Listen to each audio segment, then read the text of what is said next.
Hello everyone, welcome to my new blog. कैसे हैं आप सभी लोग? उम्मीद कर रहा हूं कि आप सब लोग बहुत अच्छे होंगे। तो पिछले काफी लंबे समय से मैं सोच रहा था कि इस टॉपिक के ऊपर कुछ कंटेंट क्रिएट किया जाए ताकि मैं आप लोगों के साथ शेयर कर पाऊं। और फाइनली आज वो दिन आ गया जब मैं आज इस टॉपिक के ऊपर आज ये कंटेंट क्रिएट कर रहा हूं। तो मैं उम्मीद करता हूं कि जितने भी व्यूवर्स इस वीडियो को देख रहे हैं, आप सभी लोग इस वीडियो को लाइक जरूर करेंगे, शेयर कीजिएगा जितना ज्यादा पॉसिबल हो, और चैनल पर नए हैं तो चैनल को सब्सक्राइब करना बिल्कुल मत भूलिएगा। तो अभी तक आपको पता चल चुका होगा कि जो हमारा आज का जो वीडियो है, इस वीडियो का टाइटल क्या है। थंबनेल से आपको पता चल चुका होगा कि भाई किसी भी इंडिविजुअल को या फिर एक पर्टिकुलर फैमिली को पूरी लाइफ रन करने के लिए कितने पैसे की जरूरत है। थोड़ा सा मतलब आपको आउट ऑफ ट्रैक लग रहा है ना ये क्वेश्चन, कि भाई एक फैमिली है, उसको पूरा अपनी पूरी लाइफ टाइम, पूरे लाइफ स्पैन के लिए कितने पैसे की जरूरत पड़ सकती है। भाई हम सभी लोग उलझे हुए रहते हैं ना रोज, कि भाई हमें कारोबार करना है। जो नौकरी पेशे वाले हैं वो अपनी ड्यूटी पे जाते हैं, अपनी नौकरी कर रहे हैं। और प्राइवेट जॉब, प्राइवेट सेक्टर वाले प्राइवेट सेक्टर में परफॉर्म कर रहे हैं। और भी जो गवर्नमेंट सेक्टर वाले हैं वो लोग गवर्नमेंट सेक्टर में परफॉर्म कर रहे हैं, बिजनेस वाले बिजनेस कर रहे हैं। तो कहने का मतलब है कि हम सभी लोग जानते हैं कि हम डेली अपनी अर्निंग के पीछे अपना काम कर रहे हैं। और लेकिन ये सवाल हम जनरली हम थोड़ा सा इसको ओवरलुक कर देते हैं, कि अगर हमसे पूछा जाए आज की तारीख में कि भाई पूरी लाइफ को जीने के लिए आपको कितने पैसे की जरूरत है।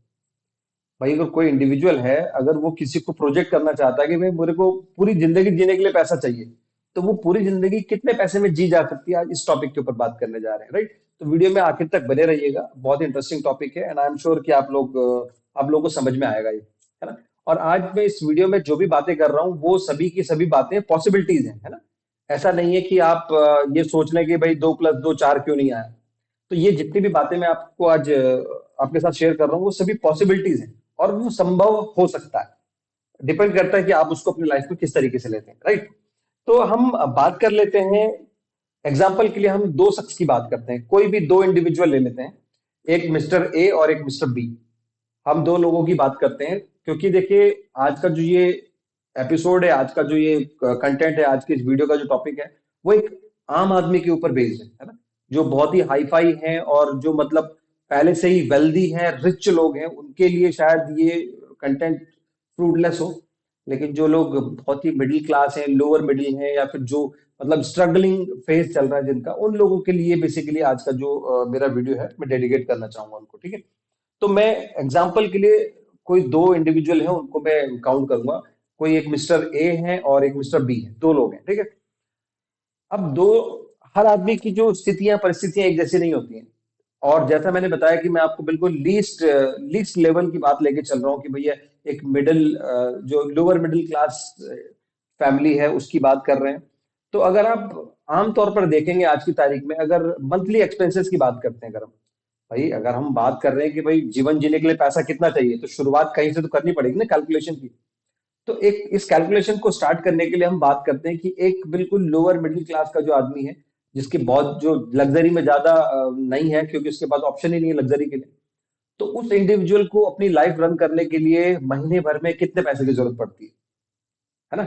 ये एक पहला क्वेश्चन ये अराइज होता है। तो मिस्टर ए है और मिस्टर बी है, हो सकता है कि कोई बिल्कुल ही निचले स्तर पे अगर अपना काम चला रहा हो, तो हो सकता है कि वो 20,000 रुपये महीने में अपना घर चला रहा हो। पॉसिबल है, एग्जाम्पल के लिए लेके चलिए। तो हो सकता है कि एक इंडिविजुअल है, वो मिस्टर ए है, वो 20,000 रुपये महीने में अपना घर चलाता है। उसके महीने की जो रिक्वायरमेंट है वो 20,000। और वहीं पर जो मिस्टर बी है, हो सकता है कि उसकी रिक्वायरमेंट, मंथली जो रिक्वायरमेंट है वो समटाइम्स समवेयर 50,000 हो सकती है ना। मिस्टर ए की रिक्वायरमेंट 20,000 मान के चल रहे हैं, और मिस्टर बी की रिक्वायरमेंट हम 50,000 पर मंथ मान के चल रहे हैं, कि भाई एक महीने में 50,000 रुपए का उसका खर्चा आएगा मिस्टर बी का। और मिस्टर ए का जो मंथली खर्चा है वो लगभग लगभग 20,000 आता है। ये हमने एज्यूम कर लिया, ठीक है। अब हम बात करते हैं कि अगर इस 20,000 और 50,000 की बात करते हैं, तो ये मंथली एक्सपेंसेस है, ये तो होने ही होने हैं। इसमें कोई फेरबदल कर सकते हैं क्या? आप इसको बचा सकते हैं? नहीं बचा सकते हैं। भाई ये खर्चे होने हैं, मतलब होने ही होने हैं, इसको तो आप रोक ही नहीं सकते हैं। अच्छा, अगर इन खर्चों को करने के बाद की अगर मैं आपसे बात पूछूं कि भाई मिस्टर ए है और मिस्टर बी है, मिस्टर ए ने अगर महीने में 20,000 रुपए खर्च किए और मिस्टर बी ने अगर एक महीने में 50,000 रुपए खर्च किए, तो उसके बाद कोई रिग्रेट है कि भाई मैंने 50,000 खर्च कर दिए, मैंने 20,000 रुपए खर्च कर दिए? कोई रिग्रेट भी नहीं है। चलिए इस कैलकुलेशन को थोड़ा सा इंटरेस्टिंग बनाते हैं, कि अगर मिस्टर ए अगर महीने में 20,000 रुपए खर्च करता है, तो वो पूरे साल भर में मिल के कितने, पूरे साल भर के मिला के कितने पैसे खर्च करेगा? तो लगभग लगभग 2,40,000 रुपए। भाई एक महीने में 20,000 रुपए खर्च कर रहा है मिस्टर ए, तो वो 12 महीने में अगर 12 को अगर 20,000 से मल्टीप्लाई कर देंगे, 20,000 मल्टीप्लाई बाई 12, तो 12 दूनी 24, यानी कि 2,40,000 रुपए उसका सालाना खर्चा आता है मिस्टर ए का, जिसकी मंथली इनकम जो है 20,000 है, और उसका मंथली एक्सपेंडिचर एक्सपेंसेस उसके हैं, मंथली एक्सपेंसेस हैं, एक्सपेंडिचर है वो 20,000 है। तो जाके उसका खर्चा साल का आता है लगभग लगभग 2,40,000। वहीं पर जो मिस्टर बी है जिसका मंथली खर्चा 50,000 का आता है, तो अगर उसके हम साल भर के खर्चे की बात करते हैं तो 50,000 मल्टीप्लाई बाई 12, तो 12 पंजे 60, लगभग लगभग 6 लाख रुपए का खर्चा साल भर में आता है। तो अभी हम 20,000 रुपये महीना और 50,000 रुपये महीने के हिसाब से बात कर रहे थे। अभी हम बात करते हैं कि एक साल में मिस्टर ए ने 2,40,000 रुपये खर्च किए और मिस्टर बी ने 6 लाख रुपए खर्च किए। तो इस अमाउंट को खर्च करने के बाद कोई पछतावा, कोई रिग्रेट कि मेरे पैसे कहाँ चले गए? भाई हम लोग यही तो बोलते हैं ना कि भाई खर्च करने के लिए तो कमा रहे हैं, तो खर्च क्यों ना करें? हम सभी लोग तो इसी बात को मान के चलते हैं ना, भाई खर्च करने के लिए तो कमा रहे हैं, तो कमाने के बाद खर्च करने के बाद कैसा रिग्रेट? कोई रिग्रेट नहीं होना चाहिए। लेकिन आप सोचिए ना कि हम न जाने कितने लंबे समय से काम करते आ रहे हैं, और हम रोज अपने एफर्ट्स लगा रहे हैं, डेली हम जॉब करने के लिए ऑफिस जा रहे हैं, अपनी ड्यूटी जा रहे हैं, और हर महीने हमें फिर सैलरी आ रही है, और हम उसको उसको मतलब एग्जॉस्ट करके और फिर हम फिर नई दौड़ में लग जाते हैं। तो आप ये सोचिए कि आपको उसी रकम को कमाने के लिए आपको वही काम कितनी बार करना पड़ रहा है, हर महीने वही काम करना पड़ रहा है। नई कैपिटल कमा के आप उसको फिर एग्जॉस्ट कर रहे हैं। तो मिस्टर ए ने 2,40,000 रुपये खर्च किए एक साल के, मिस्टर बी ने 6 लाख रुपए, हाँ 6 लाख रुपए खर्च करता है। अब अगर हम बात करते हैं कि क्या हम अपने एक्सपेंसेस को कैसे करें, या अपने इस मैकेनिज्म को कैसे डेवलप करें कि जो हमारा खर्चा है वो खर्चा भी हो जाए, और मतलब हमारे जितनी रिक्वायरमेंट है वो भी पूरी हो जाए, फुलफिल हो जाए, और हमारा पैसा खर्च भी ना हो। अब हम इसके ऊपर बात करने जा रहे हैं, इसके ऊपर काम करने जा रहे हैं। तो अगर एक साल में मिस्टर ए 2,40,000 रुपये खर्च करता है, तो मैं अगर बोलूं कि अगर 2,40,000 रुपये जो खर्च होने वाले हैं, ठीक है आज से पहले आपने जो खर्च कर दिया उसकी बात मैं नहीं कर रहा हूं, लेकिन आज के बाद भी तो आप एक साल में 2,40,000 रुपये खर्च करेंगे, और मिस्टर बी 6 लाख रुपए खर्च करेगा। तो उस 2,40,000 में से अगर आप 50% आज ले लेते हैं, मतलब 1,20,000, तो मिस्टर ए अगर 1,20,000 रुपए उसमें से पहले निकाल लेता है, अपने खर्च के जो खर्च होने वाले अमाउंट में से 1,20,000 रुपए को लेके बैठ जाता है, और मिस्टर बी है वो लगभग लगभग 6 लाख में से 50%, यानी कि 3 लाख रुपए लेके बैठता है, और उस अमाउंट से कुछ कारोबार करता है, कुछ बिजनेस, कोई उद्यम, है ना, चाहे छोटा मोटा ही सही। अब देखो बहुत सारे कारोबार होते हैं, अब इसके लिए तो मैं आपको मतलब इस चीज के लिए तो मैं आपको ही छोड़ूंगा, स्वतंत्र करता हूँ कि भाई आप खुद डिसाइड कर सकते हैं कि अगर आप बिजनेस करना चाहें तो किस तरीके के बिजनेस कर सकते हैं।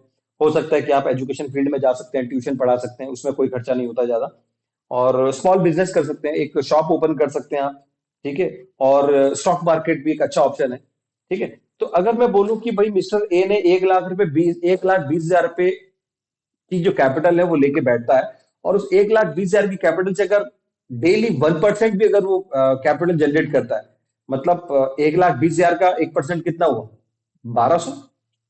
तो अगर 1,200 रुपए भी अगर एक आदमी एक दिन में जनरेट करता है, वही मिस्टर ए 1,20,000 रुपए लेके बैठा था ना वो, और 1,20,000 रुपए की कैपिटल से अगर वो एक दिन में 1,200 रुपए जनरेट करता है, और अगर मैं सिर्फ मरे दर्जे की बात कर रहा हूँ, क्योंकि देखो मैं स्टॉक मार्केट में एक्टिव हूँ, तो मैं स्टॉक मार्केट के पॉइंट ऑफ व्यू से बता रहा हूँ आपको कि महीने के 20 दिन होते हैं, और अगर आपने अगर रोज का अगर आपने 1% भी अगर पैसा अगर उससे रिटर्न जनरेट कर पाए, तो लगभग लगभग महीने के कितने होते हैं? 20% होते हैं।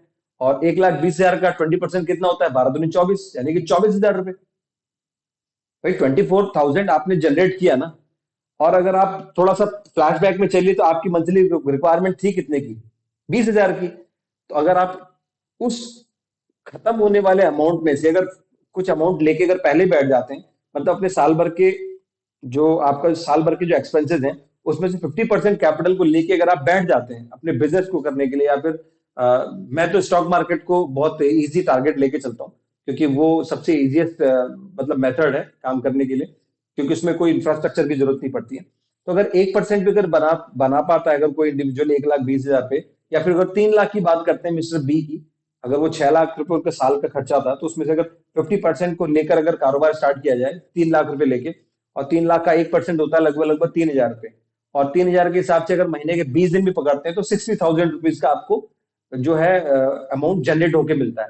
अब सोचिए कि आपकी मंथली रिक्वायरमेंट कितनी थी, 50,000, और आपने कितना जनरेट कर लिया, 60,000।